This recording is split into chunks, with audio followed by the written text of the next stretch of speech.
Happiness is beautiful, it's a kind reality. Happiness is the highest good, happiness is free. So let's be so very happy. Yeah, let's be so very happy. Yeah, let's be so very happy. Welcome to the Happiness Show. This is George Ortega, and I'm here to talk about happiness because happiness is, always has been, and always will be the point of it all. Okay, tonight is our Ways of Becoming Happier show number 5.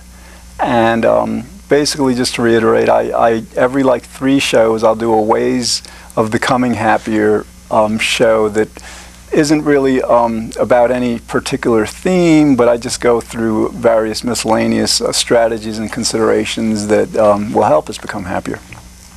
Okay, so first one is that happiness is a choice. You know, Abraham Lincoln said this. He said that most folk are just about as happy as they make up their minds to be, or something like that. And it's true. I mean, you know, happiness is so much of a choice. Now, I've got to just, there's a caveat to that.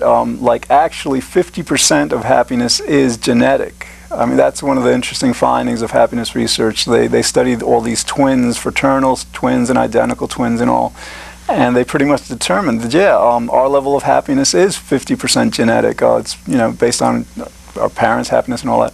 But, you know, that leaves a whole 50% that that isn't genetic, and about 10% of that 50% that isn't genetic has to do with, like, demographics, and that means, like, you know, our level of education, where we live, how much money we make, things like that. Sometimes things that we don't have so much control over sometimes, but that means we've got like 40% of all happiness is really under our choice, and that 40% can influence happiness tremendously. I mean, one can really, if one chooses, go from, let's say, being, you know, marginally happy or not even happy at all to being extremely happy. We do have that choice. And it's important to recognize that happiness is a choice, because if we think that, well, you know, we're just happy if we're blessed, and, you know, or if we're lucky, and we don't happen to be blessed or lucky, then you know, we won't work on it, you know, and then that's like, you know, the good thing is that, you know, when we work on happiness, we will become, it's very easy to become happier, and given time, much happier. And, you know, that starts with working on it, and we have to realize that we can make that choice. You know, we can become happier, and it is a choice we make. Okay, next thing we should do is we should try to make our lives more orderly. Happier people tend to be more organized. That's one of the findings they've established.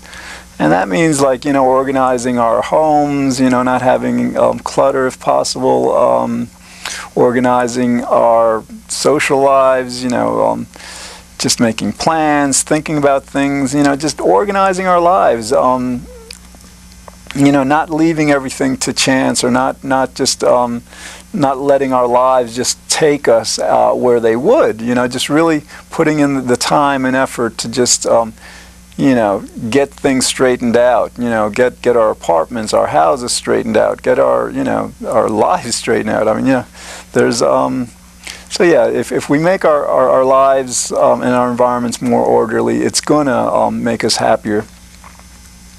Okay, and something that we should do is we should make plans with others. I've said it before that other people are really our basic and our main source of happiness. Our significant other is generally our main source of happiness, but our friends and our family are very important to our happiness also. So, you know, like, this strategy involves making plans. You know, it's about making plans. It's like we have weekends. Every 7 days, you know, we've got like a weekend that for many of us is, you know, involves a lot of leisure, that we're free to do whatever we want, free to see friends and all, And it's just very important to take advantage of that time by making plans to be with other people. Doesn't have to be limited to the weekend. We also have evenings, like there was a time in the world where people worked, 12 hours a day? I mean, like that's all they did. They worked, they went home, they ate, they slept, and they worked again. I mean, we are very fortunate to live in a world where, at 5 o'clock comes around, most of us are out of work, and we've got the rest of the evening to enjoy. So again, we should make plans. We should reach out to other people. A lot of times that involves risk, and here's like the reasoning with that.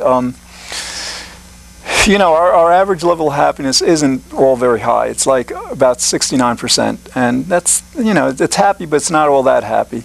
So I think sometimes we might fail to make plans with others because sometimes we might say, well, I'm not really feeling that good, maybe another person may not want to spend time with me because of that and all. But we should just say to ourselves instead, hey, if I take the risk, if I call this person, if I get in touch with this person, make a plan, see the person, most likely both the other person and I will just feel much better. We'll enjoy the time much more. So again, it's important to make plans with others, because when we make plans, we're more organized in a sense with our time, and that'll help us to just enjoy other people as much as we really can. Okay, the next consideration is that happiness, it's a choice and it's also a habit. I mean, when you think about it, what makes us happy and keeps us happy is the kinds of thoughts that we have. If we have pleasant, satisfied thoughts, and if we have them often, we're going to be happy. There's no way that we couldn't be, if we have them very often. What happens, though, is a lot of times when we don't have pleasant, satisfied thoughts a lot, well, the only other kinds of thoughts there are, and thoughts are incredible, they're like, very connected with emotions. Our lives are basically emotions. Our consciousness is greatly emotional, but thoughts influence our emotions so much. So, when we're not having happy, pleasant thoughts, naturally our thoughts are going to be not so very pleasant, and we'll tend to get angry and fearful and sad and envious and all this stuff. And basically, these kinds of thoughts are a habit that we've developed. In other words, somehow life through our parents, the media, our friends, our culture, we have learned to see things, to perceive reality in ways that lead us to react to what happens in unpleasant ways, with unpleasant evaluations, with unpleasant thoughts.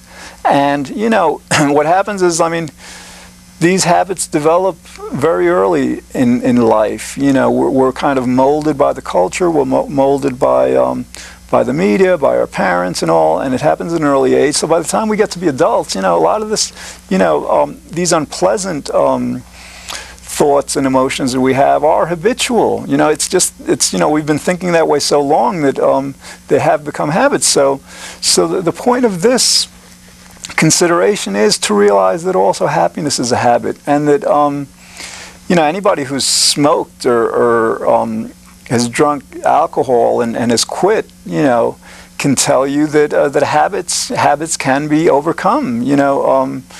Good habits can be formed, negative habits can be stopped, and so it is possible after 30, 40, 50, 60 years of having habitual, unpleasant, negative thoughts to reorient one's mind, reorient one's consciousness and one's way of perceiving the world in a way that leads to happy thoughts. Basically, it takes effort. In the beginning, the happy thoughts aren't going to come automatically. You have to work at them. You've got to be conscious of what you're thinking. You've got each time, for example, that we experience something, and it creates like a negative thought.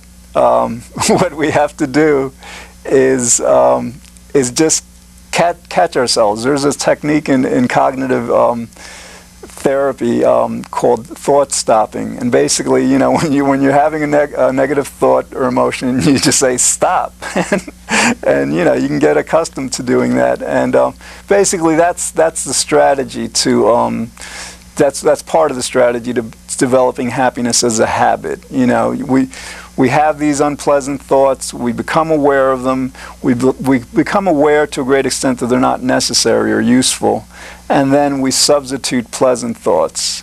Now again, it's gonna take time. The kinds of thought habits and emotional habits that we developed over a lifetime are not going to be changed in a matter of weeks generally. You know, generally it'll take, I would imagine, months to just reorient our minds, our consciousnesses to focus on what's positive, to focus on pleasure rather than discomfort or negativity.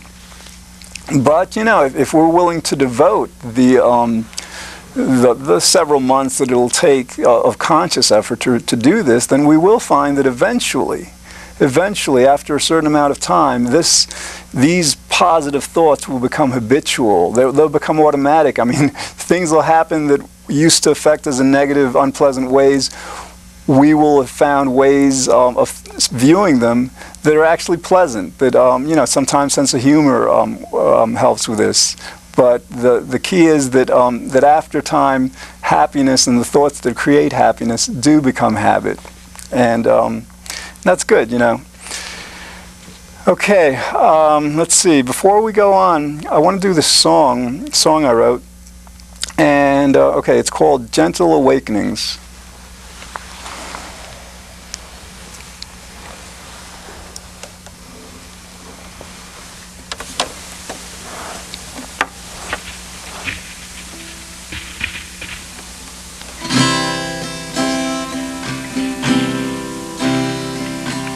Warm stillness all around. Now that we found we're coming to paradise. Soft feelings in the air make you aware everything's getting nice. Soon we all will see a special kind of pleasant harmony. Soon we all will know a new reality. Gentle smiles on passers-by, letting you know we're coming to paradise. Slow moving everywhere, easing your mind, melting out every care. Soon we all will find the world has gotten so very kind. Soon we all will know how love does grow. Feel the heart of heaven coming closer to everyone. Feel the work of happiness being done. Feel the soul of sunshine touching down on every land. I guess universal oneness is at hand.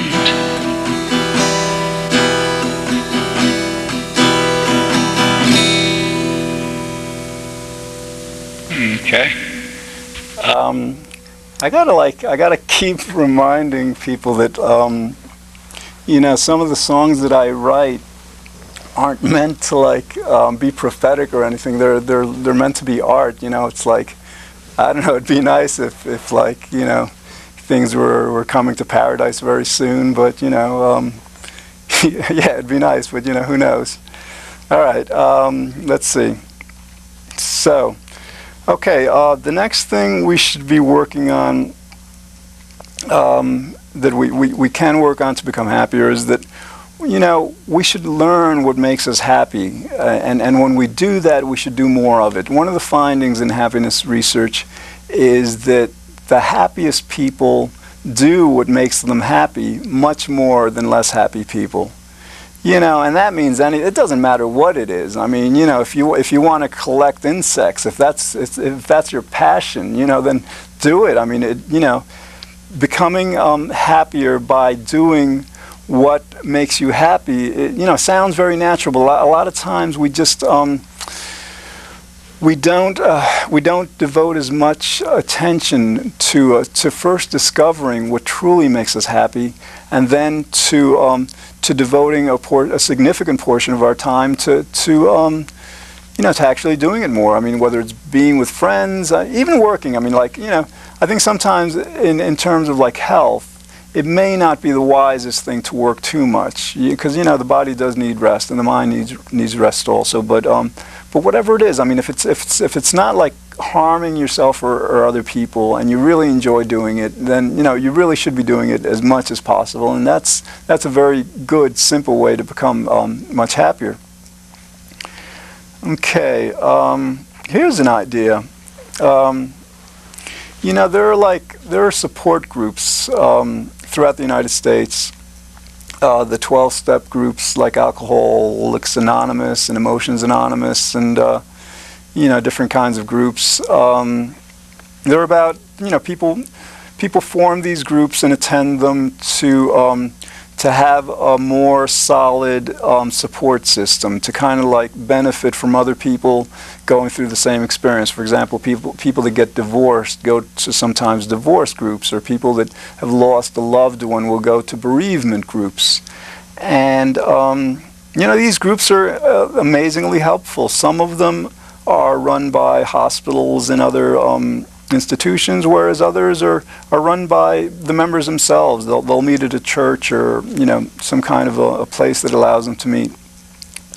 And the idea here is that you know, I may do this eventually. This is something that that I should try to do, because it's such a good idea. The idea is to form a happiness group, you know, happiness club or something. And this kind of club, see, because like the thing with most support groups is that they tend to dwell on problems. I mean, that's why people go there. You know, you know, I'm suffering this. This is getting me down. This is upsetting me. You know, and that, I mean, you know, they are helpful. They definitely do deal with the answers to these problems. But you know, it's a problem-solving approach that that almost all of them have. You know, presenting problems and, you know, delving into them.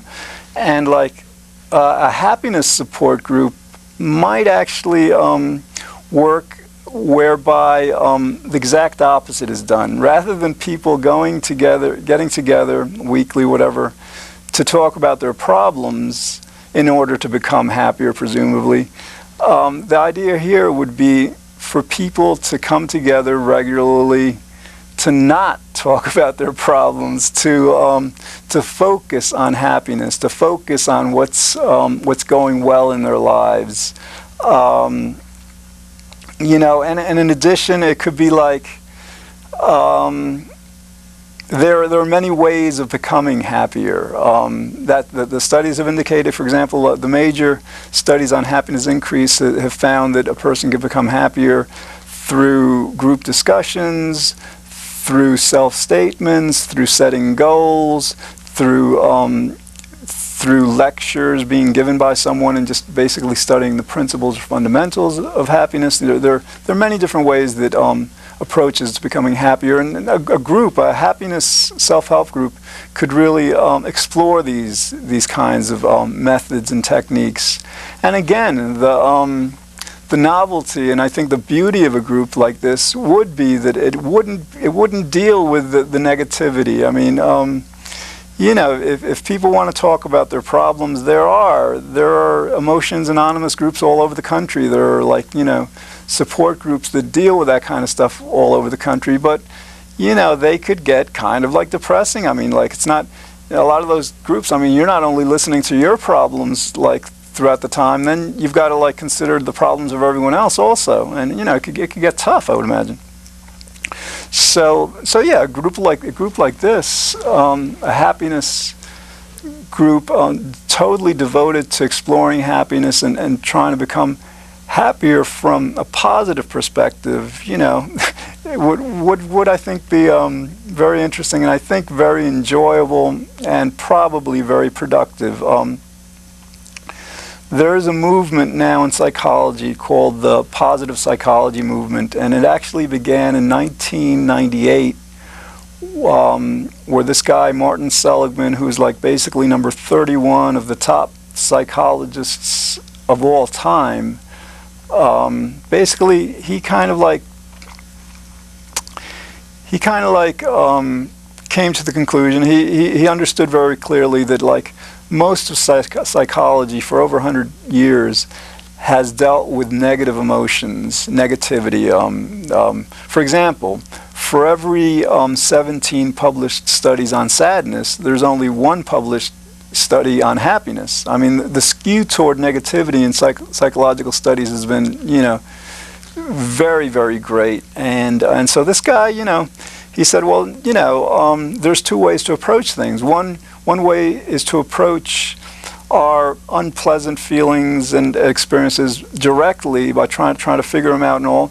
And the other is by trying to understand positive feelings, you know, happiness, pleasure, joy, satisfaction, you know. So he created this movement, and already it's like it's really caught on. I mean, what happened was back in the late 70s, early 80s, happiness increase experiments began, and even though these first experiments were very successful, they were very successful.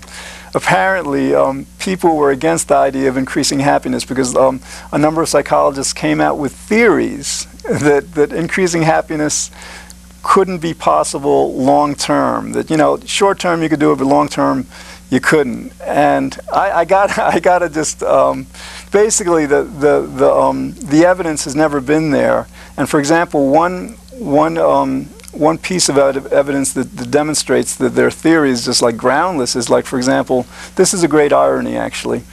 Back in, I think, 81, the level of happiness in Russia was about 70%, you know, about the same as it is here in the United States. And so the revolution comes along, they now have a new socio-economic system, you know, a whole new society. And within the time period of from 81 to 95, within those 14 years, the Russian people's level of happiness, very ironically actually, sank from 70% to about 40%, you know, a whole 30 percentage points.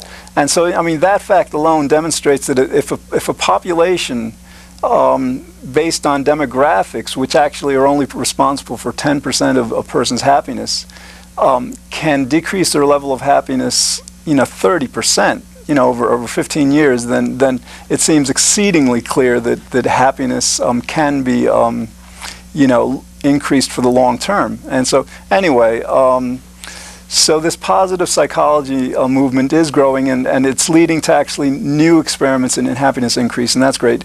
And so, getting back to this idea about these self-help groups, you know, the science is demonstrating now that understanding positive emotions is just as important, if not more important, than understanding negativity and unpleasantness and all, and which, you know, we've studied it for so long. I would hope we understand it. So yeah, I think we should try to form happiness self-help groups. And, you know, I'm not sure I'm the kind of person to do something like this. I mean, you know, it takes a certain kind of a personality and all. I just don't know if I'm the kind of person. So if anybody out there wants to start a group like this, there's an email that flashes at the end of each show. You know, email me. Let me know, you know, who you are, and you know, because if somebody wants to take the lead on this, I'll work with them. You know, we'll meet somewhere like some church or something every week, and we'll see if this idea works. Okay. Let's see. The next idea we want to consider is that we really shouldn't allow the behavior of other people to impinge on our happiness or our level of happiness. you know, it's not a perfect world. We're not perfect. We didn't create ourselves. You know, we try the best we can, and a lot of us, we make mistakes. We all make mistakes. We don't behave as well as we should all the time. And a lot of times what happens is we end up becoming angry with other people for what they do or what they don't do. And a lot of times that anger, you know, impinges upon our happiness. You know, we can't be very happy if we're very angry. It's you know, I don't know if it's possible. It's probably pretty difficult. So, so the idea is like, whether it's through you know, an understanding of forgiveness or acceptance or understanding, you know, whatever one's philosophy is for accepting the behavior of people. One can even use like the idea of determinism, the fact that, you know, in reality, I did a show on this a while back, what we do and think really isn't according to our will. It's like according to past events. It's, you know, causality, you know, the concept of determinism. But anyway, however way we can use to not allow other people, what other people do to impinge upon our happiness is very important, because, I mean, you know, other people are our main source of happiness. And I haven't read this in the literature yet, but I would imagine if other people are our main source of happiness, they might also be our main source of unhappiness. And so, yeah, I think that realizing that other people do, in any event, have a significant influence on our level of happiness should help us to come to the conclusion that, that, you know, we want our happiness to be autonomous. We don't want our happiness to be based on like what another person says or does, you know. So however way, and there are different ways of reaching this kind of like philosophy, this kind of understanding.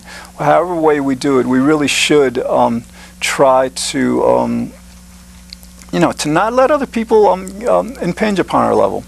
All right, well, that's all we have time for tonight. Thanks for watching. In the future, we'll explore other ways, all the other topics designed to help us better enjoy life. This is George Ortega saying, be good, think well, feel very happy, and I hope you'll join me again next week here on The Happiness Show. Happiness is powerful. It's our underlying need. Happiness is why we live each day. Happiness is destiny. So let's be so very happy. Yeah, let's be so very happy. Let's be so very happy.